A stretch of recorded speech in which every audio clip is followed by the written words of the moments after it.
আজকে আমাদের প্রধানমন্ত্রী শ্রী নরেন্দ্র মোদীর 12 বছর পূর্ণ হইল, তাই আমরা আজকে মন্দিরে আইয়া একটু প্রার্থনা করলাম। সব বুথ কমিটির আমরা দেখো এখানে কমিশনারও আছেন।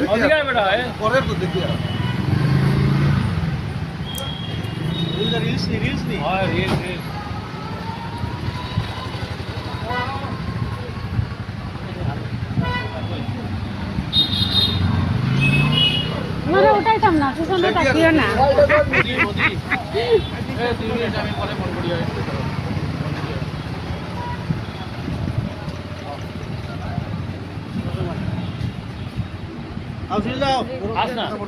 একটা কিছু কইলা বিক্রম বিক্রম আজকে আমাদের মোদীজির 2014 প্রতি একটা সরকার গঠনের দীর্ঘ 12 বছর পূর্ণ উপলক্ষে আজকে আমরা এখানে সবাই মিলে দীর্ঘায়ু কামনা করছি, যাতে উনি আরও সুস্থভাবে আমাদের ভারতবর্ষকে আরও শক্তি ও সমৃদ্ধ করে তুলতে পারেন।